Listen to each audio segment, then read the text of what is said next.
Chers frères et sœurs, je vous salue tous très cordialement. C'est avec plaisir que je passe une partie de ce sabbat avec vous. J'étais venu, si je me rappelle bien, en février dernier. Mais c'est avec autant de plaisir que je viens et vous transmettre aussi les salutations de l'équipe de la Fédération. Alors nous vivons aujourd'hui un temps un peu particulier puisque Neuilly vit une étape de son histoire, une étape nouvelle avec un nouveau pasteur. Alors il n'a pas attendu ce matin pour être avec vous, je pense, mais c'est l'occasion de marquer ce changement. Alors vous allez me dire, ça revient souvent, parce qu'il y a eu un certain Jean-Jacques Chaffaugrac, ensuite il y a eu un certain Gabriel Monet, et là on a un certain... oh là, pardon, je te vois Isabelle, peut-être c'est pour ça, Gabriel. Mais c'est bien, vous suivez. Gabriel Goléa, pardon. Ensuite, voilà, Émile Lazare, votre nouveau pasteur, que j'aurai l'occasion de présenter un petit peu plus tout à l'heure. Et c'est donc cette circonstance qui m'amène à partager ce moment avec vous. J'ai essayé de trouver un texte qui puisse résumer ou centrer finalement ce que nous allons vivre ensemble ce matin, même si c'est un symbole, l'installation d'un nouveau pasteur dans une église. Et j'ai pensé à un texte central, ça aurait pu être celui qui a été lu, mais gardez celui qui a été lu en arrière-plan.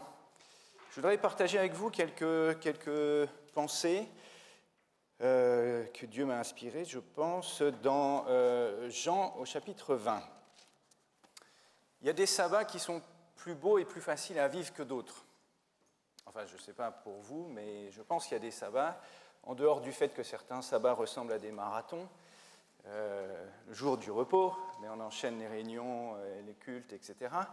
Il y a aussi des sabbats qui sont beaucoup plus pénibles que d'autres à vivre, parce que, et j'ai eu l'occasion malheureusement de l'expérimenter, vous avez parfois des décès qui surviennent les vendredis après-midi. Quand c'est un lundi, vous avez la semaine pour vous en remettre, mais quand c'est un vendredi après-midi et que vous essayez d'entrer ensuite dans cet état d'adoration, de présence du Seigneur pendant le sabbat, c'est pas toujours évident. Et je pense que c'était l'état d'esprit des premiers disciples qui, d'autant plus, eux, n'avaient pas le recul qui est le nôtre aujourd'hui, avec 2000 ans d'histoire et le fait que Jésus est revenu à la vie.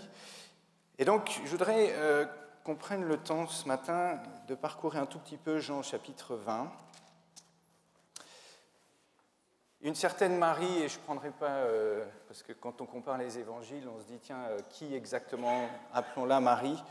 Une femme qui avait été disciple de Jésus vient le dimanche matin, alors que le Christ est décédé 2 jours plus tôt, et que tous les espoirs que les disciples en question avaient pu mettre dans celui qui était le Christ,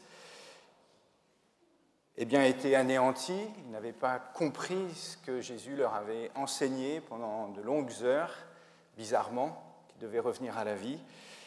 Et on voit Marie qui vient s'occuper du corps de Jésus, parce que le vendredi, début du sabbat, les choses ont été faites rapidement.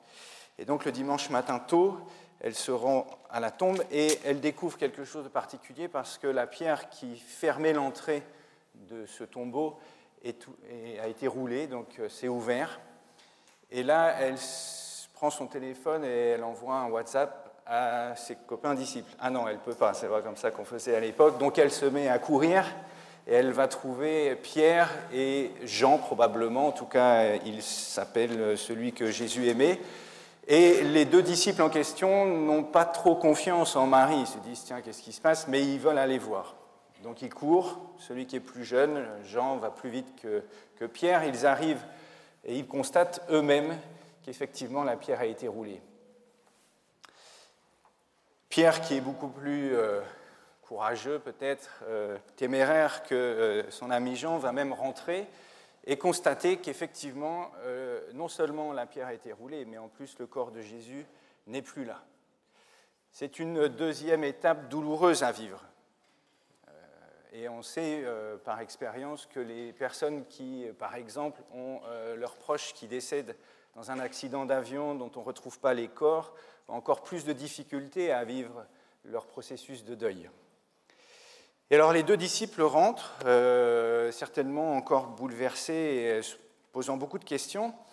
Et Marie, elle, va rester présente, et je voudrais qu'on lise ensemble à partir du verset 11. Cependant, Marie se tenait dehors, près du tombeau, et pleurait. Comme elle pleurait, elle se baissa pour regarder dans le tombeau et vit 2 anges vêtus de blanc, assis à la place où avait été couché le corps de Jésus, l'un à la tête, l'autre aux pieds. Ils lui dirent : « Femme, pourquoi pleures-tu » Elle leur répondit : « Parce qu'on a enlevé mon Seigneur et je ne sais où on l'a mis. » En disant cela, elle se retourna et vit Jésus debout, mais elle ne savait pas que c'était Jésus.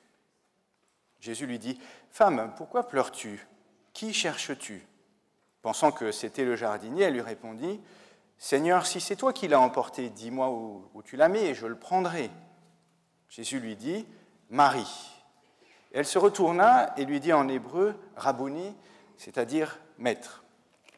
Alors je vais avoir besoin, j'ai été responsable de la jeunesse, je suis directeur de camp, donc rassurez-vous, hein, il y a des éléments qui restent un petit peu ancrés.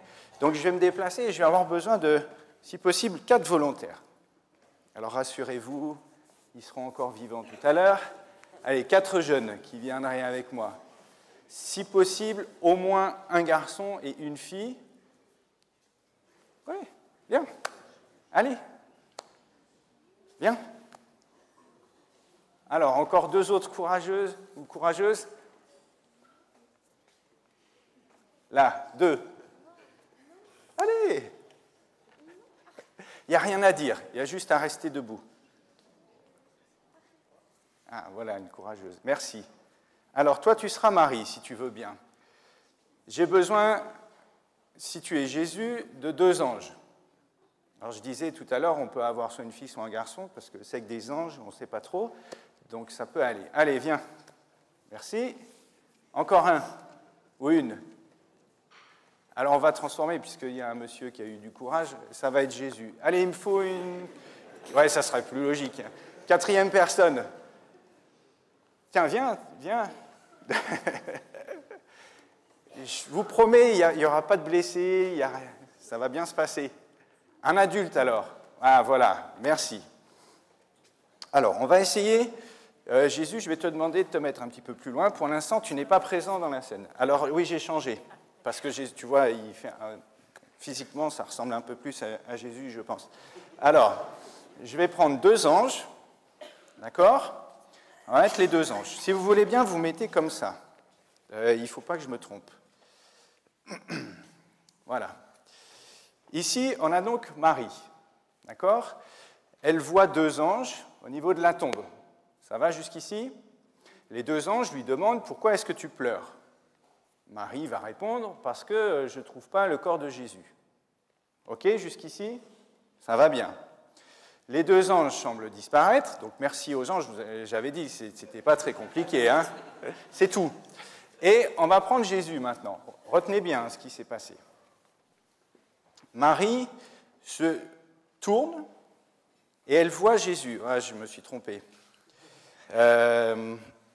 Oui, c'est ça. Au début, les anges sont ici. D'accord ? La tombe.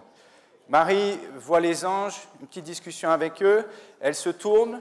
Première fois, elle pense que c'est le jardinier, pas Jésus. On est d'accord ? Jésus va lui dire : pourquoi est-ce que tu pleures ? Qui cherches-tu ? D'accord ? Marie explique qu'on a enlevé le corps de son Seigneur et que si elle était Rambo et qu'elle le trouvait, elle aurait pu prendre le corps en question et puis avec ses petites forces de petite dame, le prendre et le remettre toute seule dans la tombe. D'accord ? Elle est en déphasage complet parce qu'elle ne comprend pas bien ce qu'elle est en train de vivre. Vous êtes d'accord qu'ils se font face ? Discussion normale. Au moment où Jésus va l'appeler par son prénom, il se passe quelque chose chez Marie qui va avoir une sorte, je sais pas, physiquement, des écailles qui s'en vont de ses yeux. Elle va voir quelque chose qu'elle ne voyait pas jusqu'ici. On est d'accord ? Mais relisez bien le texte. À ce moment-là, elle se tourne. Vous avez remarqué qu'il y a 2 fois se retourner dans le passage ? Est-ce que vous pensez que c'est adéquat pour discuter ensemble ? Si je finissais le culte, enfin la prédication comme ceci, en regardant que les frères et sœurs qui sont là, est-ce que vous seriez à l'aise, vous? Moyen, hein? Au bout d'un moment, vous vous diriez, mais il a quoi, le secrétaire général de la fédération? C'est pas très bon. D'accord? Merci beaucoup. Je vous avais dit, hein, c'était pas dangereux, il n'y avait pas de problème. Merci beaucoup. Alors, on va chercher une explication parce que c'est quand même bizarre que Marie se tourne alors qu'elle fait face à Jésus. Et on aurait dit, mais comment ça se fait qu'au moment où elle reconnaît que c'est le Seigneur, elle aurait dû sauter de joie, ça peut-être elle l'a fait par la suite, mais en même temps, elle n'aurait pas dû se retourner. Alors on cherche des explications, je vous en propose 2 ce matin. Si vous en avez d'autres, je suis preneur, c'est la richesse de pouvoir partager l'Évangile ensemble et l'étude de la parole ensemble.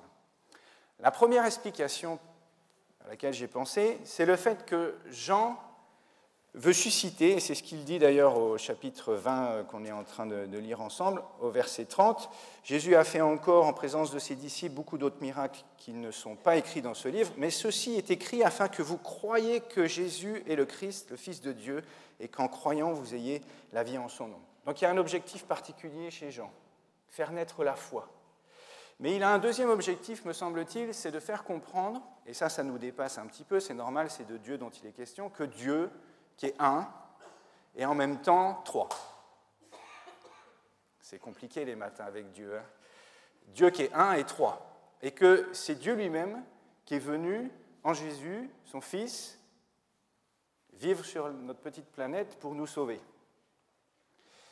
Et ce faisant, si vous reprenez par exemple le chapitre 1er de l'évangile de Jean, il parle de la parole qui a été faite chair, la parole était Dieu, et elle est habitée parmi nous. Au chapitre 14, par exemple, de ce même évangile, Jésus va dire, « Je suis le chemin, la vérité et la vie ». Et Philippe va réagir en disant, « Mais il est où le chemin ?» Et Jésus va dire, « Celui qui m'a vu a vu le Père ».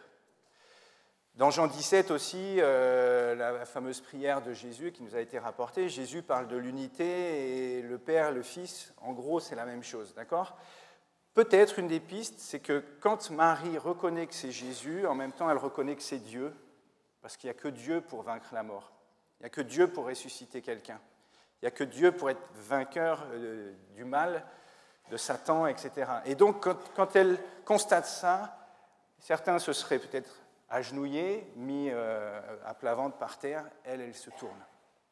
C'est trop fort de voir la gloire de Dieu, de voir Dieu lui-même.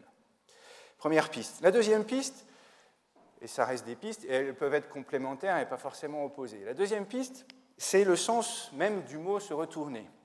Or, nous, ça ne nous dit trop rien, mais pour des hébraïsants comme étaient les disciples de Jésus et Jésus lui-même, qui étaient juifs à l'époque, se retourner, c'est significatif parce que, encore aujourd'hui, les juifs, par exemple, quand pendant un certain temps, ils ne pratiquent pas leur religion, et qu'ils vont retourner, par exemple, à la synagogue, vivre les fêtes, etc., on dit qu'ils font teshuva.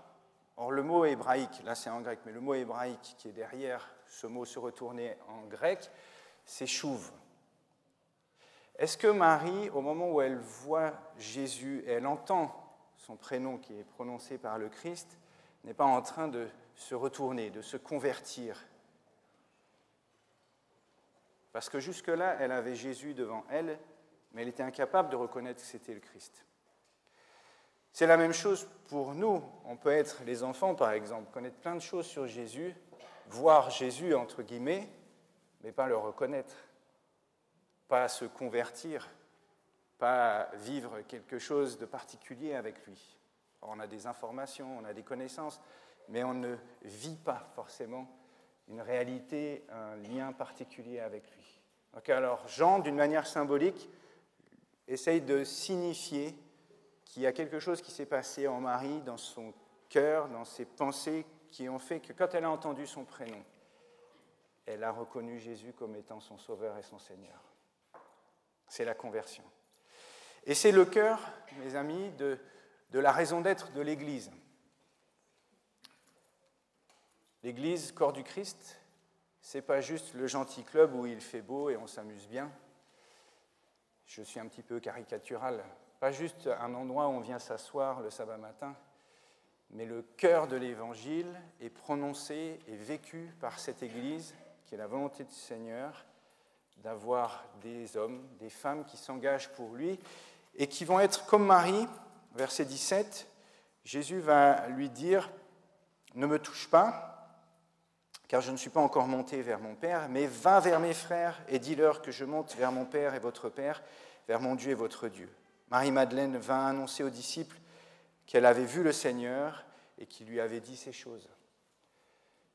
Jésus, étrangement, choisit une des personnes les moins compétentes ou qualifiées pour faire cette première mission d'aller voir ses frères, comme il les appelle, les disciples, et leur annoncer qu'il est ressuscité, qu'il est revenu à la vie, qu'il est vivant.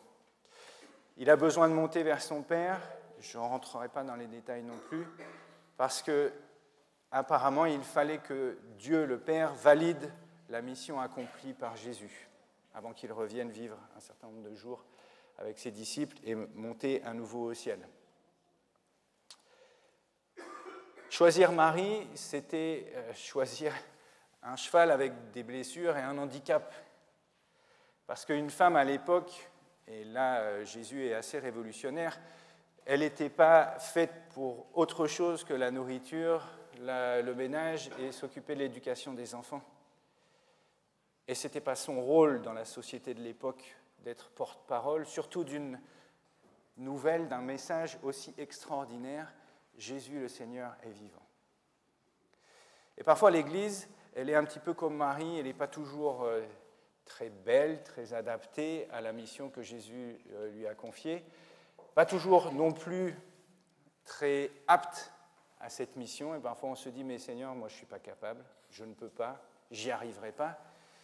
Et Jésus dit, si, c'est justement toi que j'ai choisi, et j'ai besoin de toi. Pas quelqu'un d'autre, mais de toi. Si l'Église s'est structurée, et aujourd'hui a un fonctionnement avec des pasteurs, ça n'est pas pour autre chose que de continuer cette mission confiée à Marie, dans un premier temps, puis aux disciples, allez par le monde, faites des nations des disciples, enseignez-leur tout ce que je vous ai prescrit, baptisez-les. Ça reste le cœur, le noyau.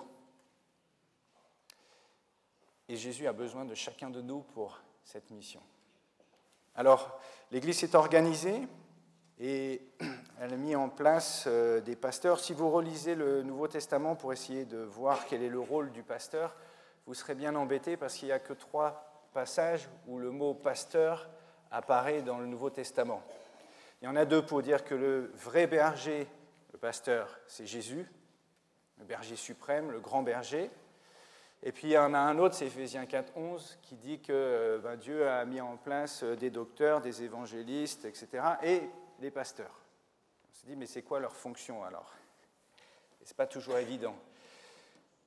Mais Dieu a inspiré, je pense, nos pionniers et dans la continuité des églises auxquelles ils appartenaient pour que l'église adventiste soit organisée telle qu'elle est aujourd'hui, à savoir un corps pastoral qui est composé d'anciens, qui ne sont pas à plein temps dans leur ministère, quoique ceux qui sont à la retraite donnent aussi beaucoup de temps et d'énergie, et un pasteur qui, lui, a un ministère avec une portée universelle, mondiale, et qui chapeaute, collabore avec cette équipe.